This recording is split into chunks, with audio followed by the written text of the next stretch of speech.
How's it going, tire people? I'm here to give you a brief overview of what to expect out of this set. Today we are looking at 305/50R20 Atturo Trail Blade XT tires. This is an Atturo brand tire. It is from the XT series that they offer. This tire has a performance designation of all-terrain, passenger light truck, and SUV tire. This tire has a 12-ply construction. I will go over what that means in just a moment. Some of the manufacturer-listed features of this tire include 3-ply sidewall provides strength and durability both on and off-road. Large shoulder blocks give excellent grip in loose sand and mud. Smaller center tread maintain excellent on-road manners. Knife blade sidewall elements offer protection and style.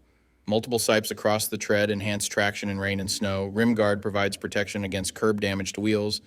So to start, we will look at the tire size. This is one of the most important parts, if not the most important part of your tire shopping journey, because if you order the wrong size, they more than likely won't work on your vehicle. This tire size should be showing on the screen right now. So let's work from left to right and break down what these three numbers mean. There's so many numbers on the sidewall. Let me dive into what those mean and what you need to look for when buying your set. The first number is for the section width of the tire. The section width of 305 in this sequence refers to the tire's width in millimeters. In other words, this tire is 305 millimeters wide, from sidewall to sidewall. The second number in the tire size refers to the aspect ratio. 50 in the sequence is the aspect ratio of the tire. The aspect ratio is a percentage, and it tells you the ratio of the tire's height to its width. In this example, the aspect ratio number 50 means that the tire's height is 50% of its width. The third and final number of your tire size refers to the rim size or diameter. 20 is the diameter of the rim this tire will go on. The rim size of 20 in this scenario indicates that this particular tire would fit a rim with a 20-inch diameter. Keep in mind, this number is not negotiable. Unlike the first two numbers, you can't upsize and downsize this part. The only time this number will be different is if you are actually changing the size of your rim. So for example, if you find a fantastic deal on a set of 265/70 or 17 tires, you absolutely cannot use them in place of your current 265/70 or 16 tires, unless you are actually changing the rim size also from 16 to 17. Now, let's get into the other important info on a tire. Besides the three components that make up the tire size, the three other most important components are going to be the load index, speed rating, and ply rating or load range. 33 this, 285 that, 121 this. What the heck does it all mean? Let me tell you what they mean right now. So this is where it gets a little more tricky. These three components will sometimes require some additional research to know what your vehicle needs. So let's start with the ply rating / load range. These tires have a 12-ply construction. Each designation represents a different term when looking at a tire.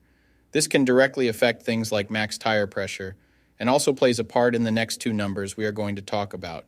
When in doubt of the rating your vehicle requires, in most cases it is safe to go with the same rating your vehicle currently has, as long as it was replaced with the correct spec of tire last time they were replaced. Now let's talk about the other two components, load index and speed rating. Next to your tire size, you will see a number and letter combination like 121Q. The number 121 is the load index. This is the number relative to the weight capacity of the tire. The higher the number, the greater the load carrying capability of the tire. Load index ranges from 0 to 150.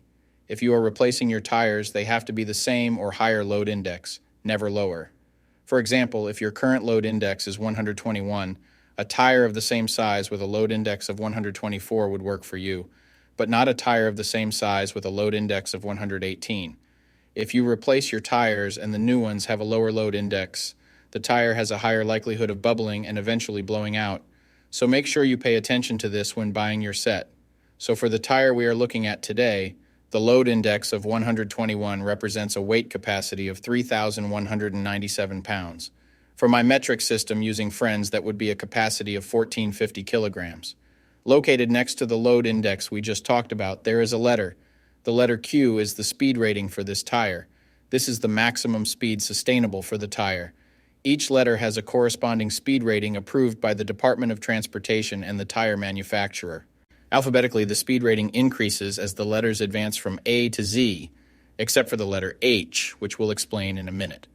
The most common speed ratings range from L, 75 miles per hour, to W, 168 miles per hour. High-performance racing tires speed rated 168 miles per hour or higher are marked ZR.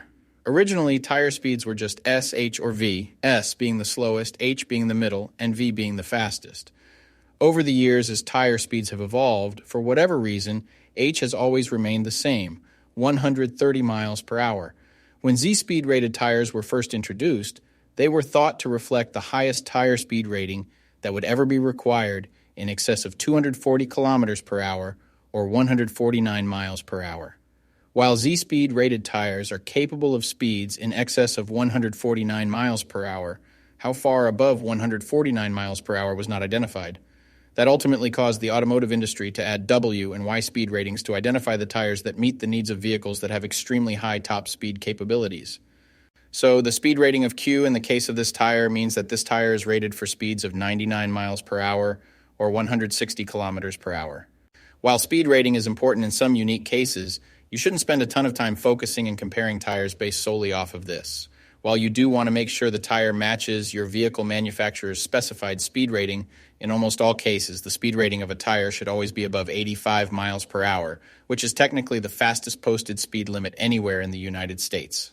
In conclusion, when looking at this set, make sure your current numbers and letters all match to ensure a seamless buying experience. Hopefully this has all helped you make an informed tire decision. I'll see you next time.